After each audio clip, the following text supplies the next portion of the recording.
What's up, guys, and welcome back to the Fight Club podcast. This is episode number 7. I think we're on a roll now. I mean, I don't want to speak too soon, but I think we're on a roll. We just finished UFC Fight Night, and now we're moving on to UFC 312 in Sydney, Australia. So I wanted to kind of start off. Don't have a huge amount of time today, but I did throughout the week. I typically will start like making little notes in my notes app, my phone, of just little things I wanted to talk on the podcast the following week.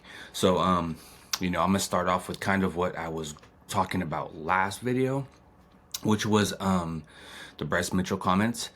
So obviously, I got a lot of, I got feedback from people, right? I got at least a couple on my YouTube channel.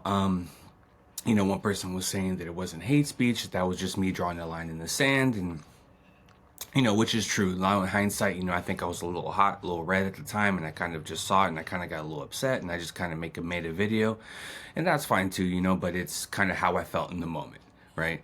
And I guess looking back, it's not necessarily hate speech, but it's just really stupid comments, right? Dumb, idiotic, just, comments that aren't true, right?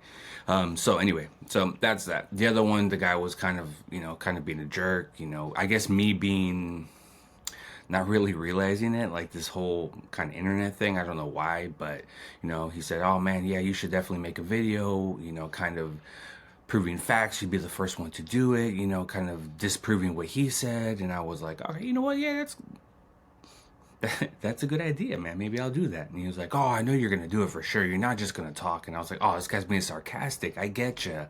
And so we kind of were going back and forth, and it is what it is. I deleted his comments. Stupid.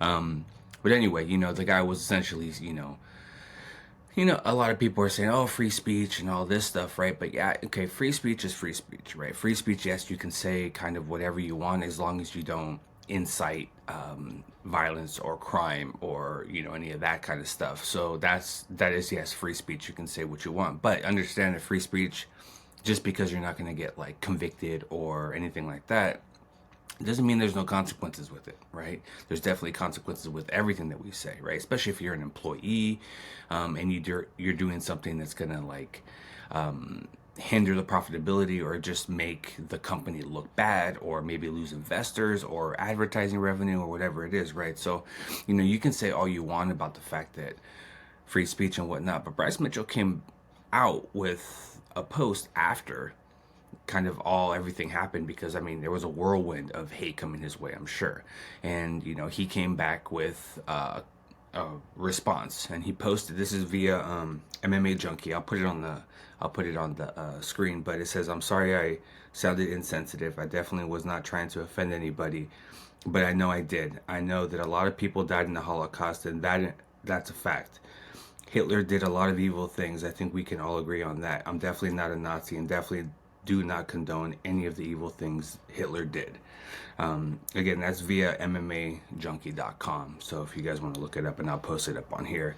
I think it's a good move. It's a smart move. I think someone advised him to do that. And yeah, you have to do that, right? You have to do that because you're damaging your brand. Regardless, I'm sure there's a lot of people out there in the world, or especially UFC, that have certain kind of feelings, and they just don't say them because of the fact that, there's backlash that comes along with a lot of things. So, anyway, that's all I have to say kind of about the Bryce Mitchell stuff. He did get a lot of hate, even for me. And not that it wasn't deserved, but I think he's just dumb. And so I still think he's not going to get a favorable matchup this next fight, and I think he's going to get pretty smashed. And regardless, sometimes you just got to pay the piper, but in a different way. So anyway, let's kind of shift our focus now to UFC Fight Night. It was in Saudi Arabia, and so starting from the bottom to the top. Now I heard a lot of people say this fight card wasn't good, and do I think it was fantastic? No. There were some fights that kind of were good to me. I liked them. They were back and forth, and it was interesting. So I'm not hating the fight card, right? And also, there wasn't like early prelims, and main cards. It wasn't like 15 fights. It was like 10 fights. So it's not like it was, us sitting there for 7, 8 hours watching fights and decision, right? Now, I kind of got to this a little bit late, so I missed the first fight, which I guess is a shame because I think that first fight was kind of the fight that there was a bit of a discrepancy when it comes to judging. So I didn't even see the first fight, so I'm not really going to talk on it because I have no kind of opinion either way. But I did watch the was it Bogdan Grad and the Lucas Alexander fight. Bogdan looked fantastic. I mean, it looks like he was the underdog, but barely. He was pretty much a pick'em. But he looked really fantastic. He looked really, really good. So that was a solid fight. I like that fight. Second round, he got him. And then the women's fight. Let's hop, skip, and jump over the women's fight because that was really I didn't enjoy it. Right. So let's move on to Terrence McKinney. Terrence McKinney, he performed like he was a -500. Right. He went straight through this dude and he KO'd him and knocked him out. I mean, he performed very, very well. And I'm looking back on his I was looking back on his record, and his record is very much like he lost his first fight, and maybe he won his first fight in the Contender Series, and then like he lost 2, he won 1, he lost 1, he won 2. It's very much like a rotation. So if his I guess if the normal thing is happening and coming around and around and around, and he's going to be doing the same kind of routine, then it would say that these next 2 fights he would lose. Let's see. I don't know. He looked fantastic, so I thought he looked really, really, really good. So it's nice. It's like a breath of fresh air. He seems young, seems hungry, seems exciting, seems humble, which is great. And so I'm excited to watch him do more. So I can't wait for his next fight. Now, moving on next, we have Gaziv against Peterson. Now, this is going to be the first test. Remember last time I talked about how the fact that, like, my brother Raul was saying that, when you're fighting in the Middle East, there's like this thing that says everybody who has the last letter of their last name is a V is going to win. So I said, this is going to be the test, right? Because there's a lot, there's always a lot with the last letter V. This was the first one on the card, and he won. Right, it looked like I was going for Peterson myself. I don't know these guys, so I kind of just going for the underdog. I tend to go for the underdog if I don't know them, just because that's who I am. But Gaziv won KO first round. Anyway, he performed like a -345 also, so that was good. Then we moved on to the next V, and that was Muhammad Naimov against Offley. And Offley's from City Kickboxing, I think, if I'm not mistaken. He looked pretty solid, but Naimov is strong. He did really, really well. That was a unanimous decision, but I went in that choice. I was picking Naimov to win that. And that's the second V victory of the night. So that's 2-0 for the Vs. That was the main fight on the prelims. Now you're going into the main card, and you have Faraz Ziam against Mike Davis. I like this fight.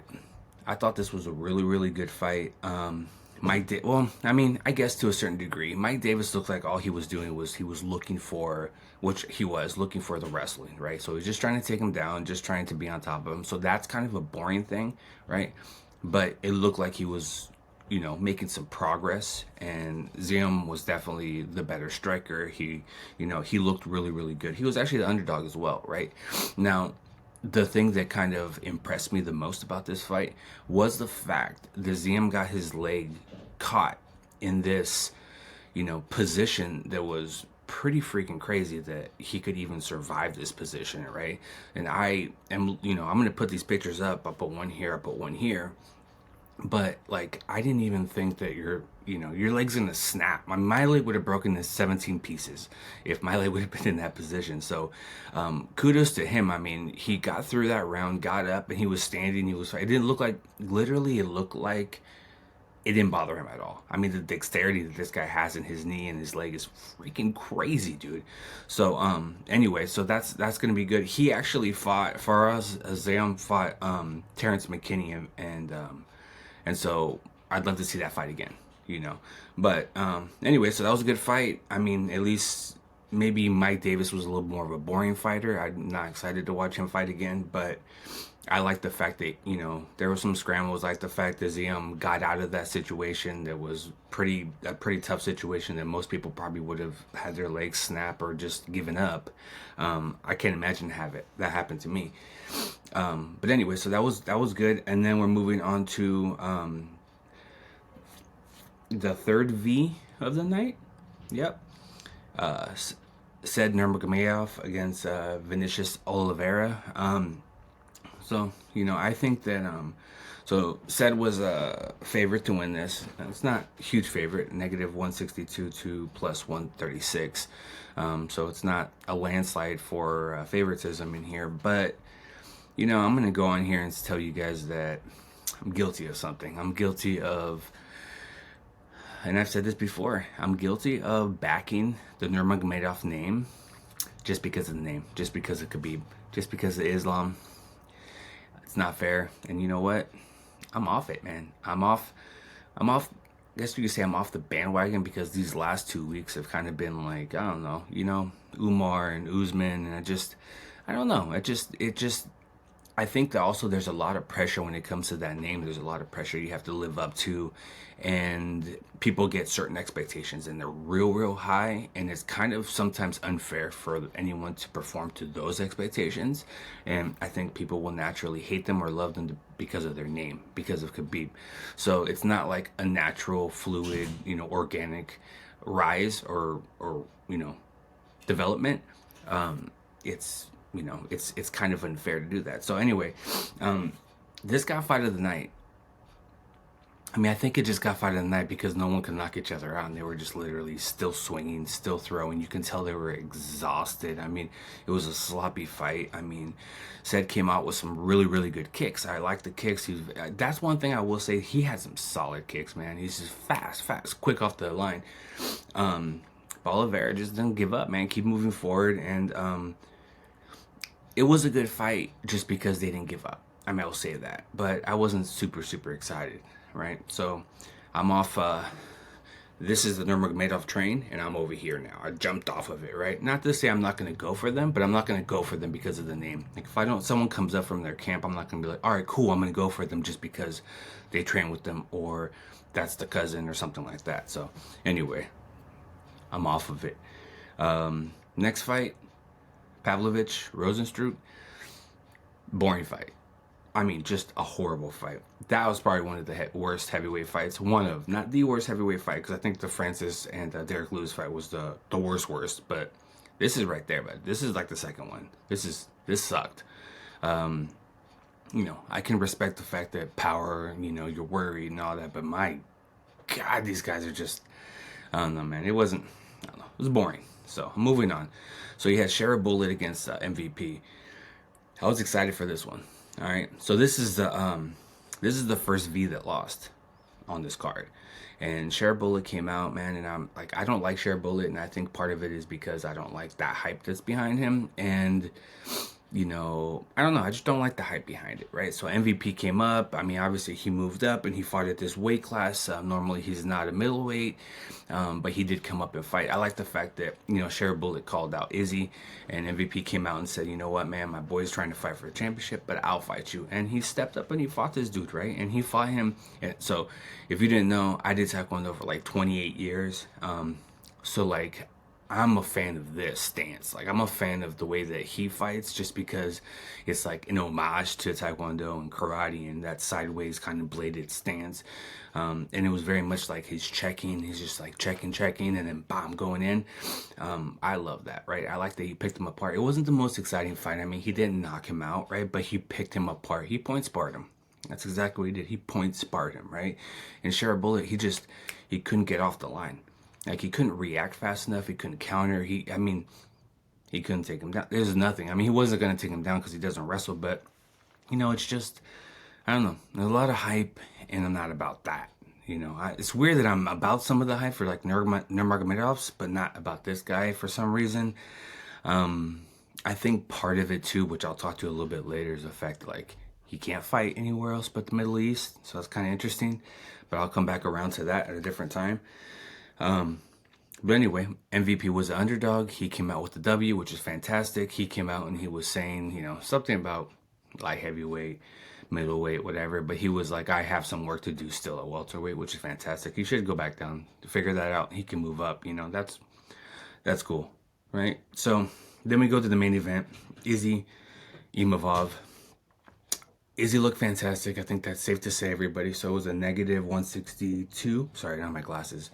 Negative 162 to plus 136. That was for Izzy, the favorite. And this was kind of his, I guess, his refresher fight. His fight from, obviously, he's kind of like a reset, he said. He's been talking about it, right? And he did great the first round. The second round, it was a mistake. As soon as it happened, and there was the eye poke that Imavov gave to him, and he kind of did the wiping, and then he kind of called off the ref. I don't know if that's exactly what happened, but he kind of did that, insinuated that in a sense, or like at least insinuated that he's not going to take all the time that he could have had and just go back in. It reminded me almost like Alex Pereira, Jamal Hill situation when he got hit in the cup. It was almost like he was trying to do that, but it just didn't work, obviously, because I think his sight was still kind of messed up, and he just got clocked. He got clocked with the right overhand, and then when he went down to the cage, similar to one of his other fights, I think it might have been Sean Strickland or something, when he went down and he puts one hand down on the ground and his back's against the fence, and he's just like this, and then just rocked him with the left hook right in the face, and he went down, right? No, he was upset. He said it was early. I think he thought it was an early stoppage. But he even came out after and said, look, man, like I should have taken more time, and I also should have put a little bit more distance between him and I, so I can get my vision back, and then kind of I guess re-entered the little area, right, the danger zone there. So that happened. He got stopped, right? So his record isn't fantastic. I mean, he has lost his last, I don't know, 3 or 4 fights, and what does this say for Izzy? This says that he's not that guy anymore, which is fine. I mean, if people that forget, man, he killed it from like 2012 to 2020, right? I mean, he killed it. He was the guy, and it's dope to be in that situation. And like, I mean, if you just remember, like, bring back the clock and remember like all the fights, so much fights, he would just demolish people and just go through them, to the fact that he had to like go back around and just beat everybody twice. Like, that's pretty freaking nuts, right? And I think that sometimes we forget that happened, and we forget how dope that was, and the feeling that it was just sick to watch an Izzy fight, right? So I watch a lot of The Office, and if you watch The Office, in the very last episode, Andy says something. He says, because they had been taping for 9 or 10 years and whatever seasons, and he says, man, I wish there was a way to tell that you were in the good old days while you were still in them, right? And I thought that's a dope quote, right? But in particular, also to this, like, I mean, imagine if you could bring yourself back to that time when it was like the build up for a dope ass Izzy fight, when it was going to be exciting, when he was flashy and all this stuff, right? And so now when you're looking at this fight, what worries me is that when people start talking about, oh, it's the old Izzy, or we started training a different way, or we started pushing a little bit harder, or pushing way harder, and this is going to be a new take on him, kind of like he's trying to remold himself and like restart. That's usually not a good sign. That usually doesn't end very well for anybody. It really doesn't. I mean, some people can get a resurgence, but I mean, he's not going to be that guy, man. But he's going to be a guy that's going to have some fun fights. He's going to be the guy that's kind of like a gatekeeper dude. If he wants to continue fighting, he doesn't have to, obviously. I mean, he's cemented in the Hall of Fame, probably. So good on him, whatever he wants to do. I mean, he took it like a man. He got up, he shook his hand, he said he got the best of me. No excuses. And it is what it is, you know what I mean? And so, like going back to the Share Bullet. Share Bullet, after that, after he lost, he said he was saying like he was sick or something like that. Like, that's the difference, right? If you throw an excuse, even if you're sick, don't use it, man. Why are you going to use it? You're going to use it because you're going to look bad, dude. So don't do that, right? Izzy, he doesn't, if his shoulder was broken, if his rib was broken, he's just like, man, he got the best of me today. He's not going to come up with an excuse, bro, The only thing was his eye. He's like, I should have separated myself, but he goes, bro, it is what it is, man. So anyway, give it up to Imavov. I don't think Imavov ends up being a champion. But, it is what it is. So that was your UFC fight night in Saudi Arabia. And then, so moving on to the next topic of discussion. What I have for you guys is, well, I was going to have this podcast with my brother, but we couldn't figure out timing wise, and again, it was a little tough. We were going to kind of record last week, but my nephew was sick, so we couldn't do it, so we had to reschedule. Then I had a work thing, and then we had to reschedule again, so it's a little tough. It's very tough. But my question to him was going to be, how do you feel about certain people, for instance, Hamzat and Cher Bullet, like not being able to fight in the United States, only being able to fight in the Middle East? That was my question to him. Now, I guess things did change a little bit, because the post-fight conference, they asked Dana White about Hamzat and fighting in the United States, and he said, or insinuated, that it was going to get figured out. It was going to be an easy fix. So most people are saying, oh, because his connection with Trump, that they're going to be able to get that done. I guess he just got I might be tearing these abbreviations up, but the EAU passport or something like that, or visa. So he's able to travel over there. But anyway, so I guess that's some progress in that situation. But like the Cher Bullet, business-wise, do you really want someone who only has one active eye to win the championship and can only fight in the Middle East? It's kind of a pain in the butt, and kind of cuts off a lot of openings and scenarios for you, right? And that's why I was kind of upset with the Hamzat situation, only because, like, I know he's good and all that, but the hard part is that if he wins, then everyone has to go there to fight. Or even if he challenges, DDP will say, DDP has to go to the Middle East to fight? If Sean Strickland wins this fight against DDP, is Sean Strickland going to go to Saudi Arabia and fight? I don't know. Right? He might say, F you, I'm going to go and beat you in your hometown. Or he might say, bro, USA, I want to fight in USA. I don't know. But I'm going to save that question for the next time I have Raul on, because I want to definitely bounce back and forth off of him with that. So moving on to the next one. Let's talk about this Conor tweet. Okay? This Conor tweet was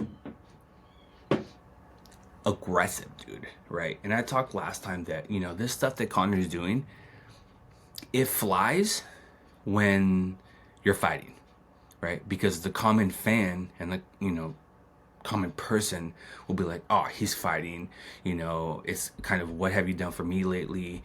Once he fights, it washes everything else that happened before that away. It was like, oh, he's building up the fight, right? He's not fighting. So these are coming out of nowhere, dude. And these are coming out, and these are like backing everybody else up who's like, he's on cocaine, he's on drugs, he's doing this or whatever. Like, he has all this bad stuff going on with him. And obviously it is, because this guy goes hard, man. It's crazy, right? So he made a post, and mind you, this is me reading it straight up. I mean, I'm obviously going to censor myself when it comes to certain things, but like when it comes to like building the sentence, he's horrible. And I don't know if that's drugs, if that's just him, but he almost has, like, if you read this straight up, or read any of his tweets straight up, it's like Nate Diaz is talking. You know how Nate Diaz talks. You know what I'm talking about, right? So he tweeted, 15 minutes, I done Aldo 15 seconds. Show your wife, N-word. Show your kids, N-word. Cousins, effing, mother effing, hiding, mother effing. Show us you and your cousin's kids together, because we have kids here in Ireland that want to smoke them in competition. Are they competing, or what are you saying, Ireland versus Dagestan? Where's your offspring? We can't wait to see them. The best of Dagestan offspring? Dagestan, what do you think? Is this true? Who's next? Because Fatso with the coach whistle won't fight. Who the F designated this fat bitch as master father? Certainly not his own father. And he talks about Abdul Manap, and he does the little praise signs. And they all know it is Dagestan. Dagestan think you are a PU, you know how, lips, for retiring. Real Dagestan is forever. You are laughed at behind your back in Dagestan. Lazy you are, they say. Fight me and make $100 million and give it to the entire village of Dagestan, but you won't. Why? Fat, lazy, scared, bitch, lazy, fatso. I don't know, bro. Spellcheck should have got after this guy.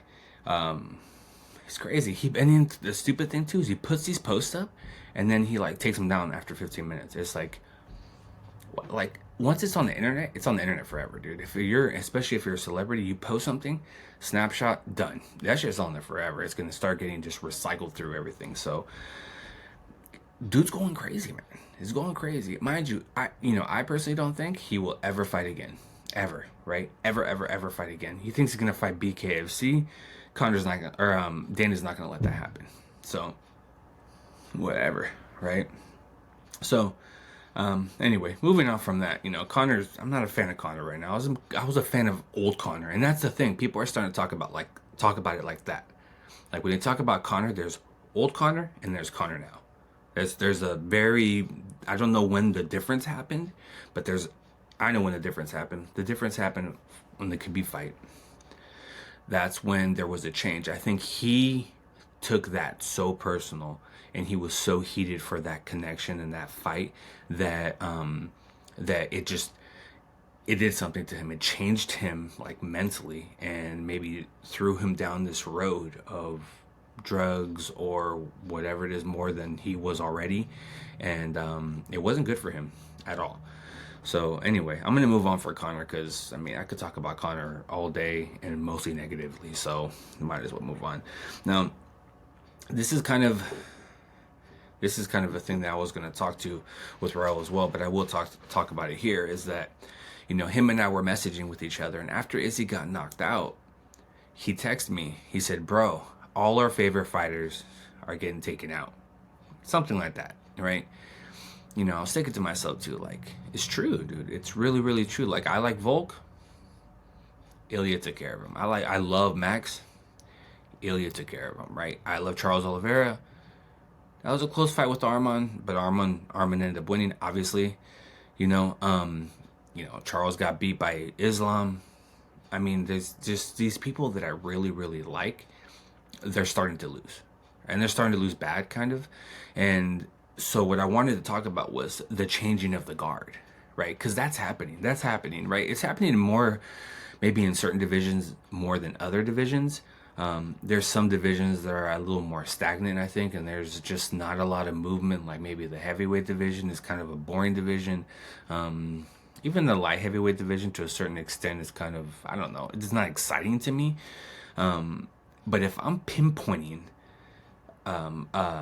a division where I think that the biggest changing of the guard is happening, it's definitely going to be, let me bring it up here, but it's definitely going to be the lightweight division. I think that the featherweight division has started already kind of rotating through the change of guard. But let's talk about the lightweight division, because I really, really, just watch. Okay. So I said on the first podcast, I think, and I made a stupid mistake that I was like, oh yeah, I think when you're in your prime, you're like 34 to 36. Stupid. It's not true, right? Obviously prime is more like 28 to 32, 33, right? So let's go down the lightweight division. Your champion, Islam. He's 33. So you can say that Islam is at his prime, and he's going towards the end of his prime, right? Now, if you look at Islam, he's fantastic. He's great, but he's not going to get better.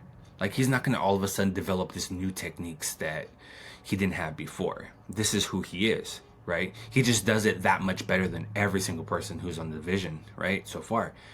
And so he's, he kind of led that change of everything, right?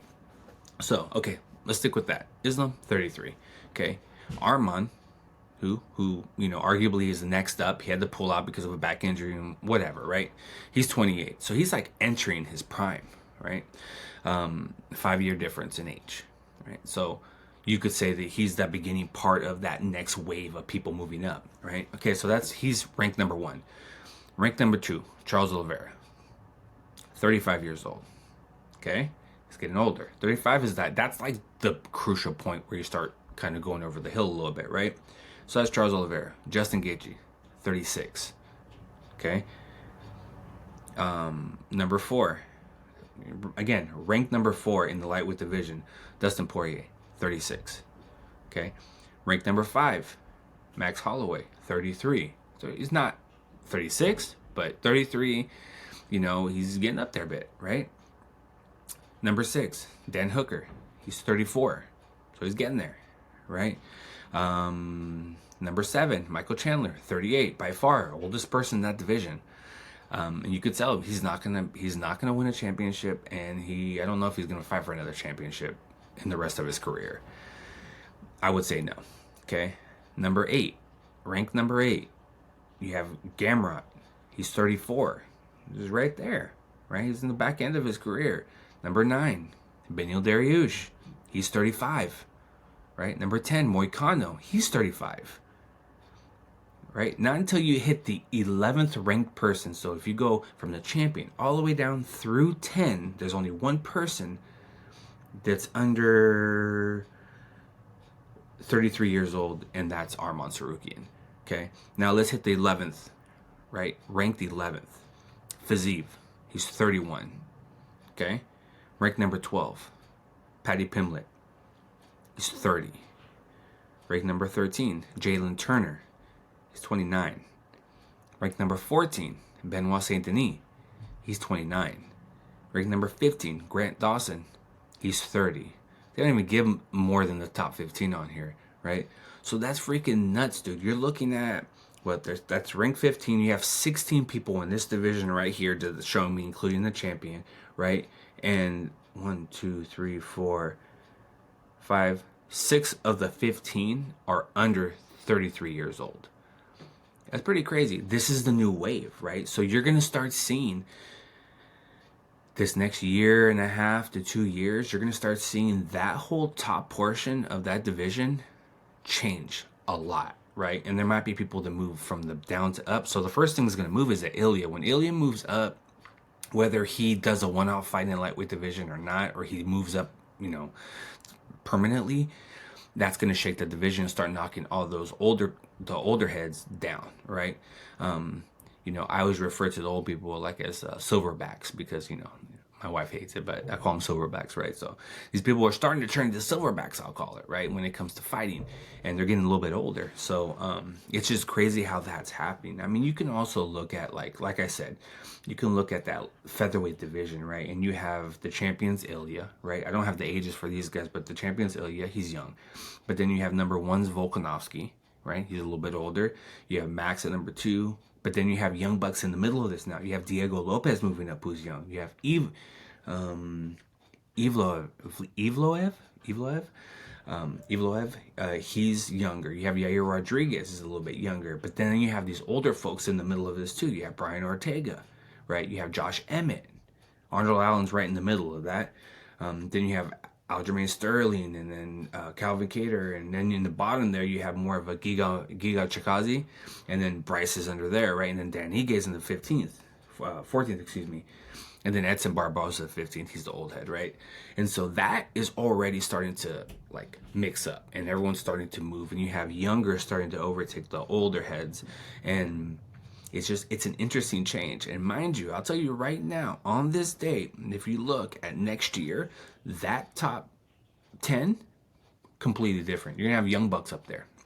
Some of those people who are in those top 10, they might not even be on the roster anymore. You're looking at probably, I don't know, I would say definitely Dustin Poirier, probably Michael Chandler, because Dustin maybe has a fight left, whatever. Michael Chandler's probably close to getting out of there soon.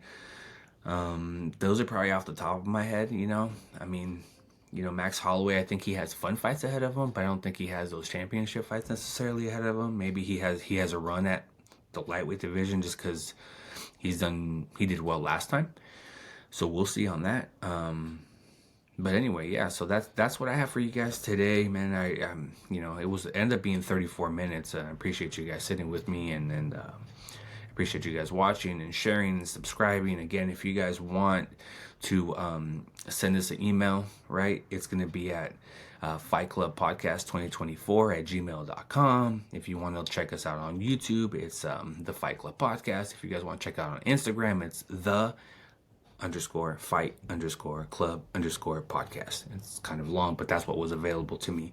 So please comment, like, subscribe, send emails, do all that stuff. Anyway, so I appreciate you guys, and I'll catch you guys on the next one. Peace.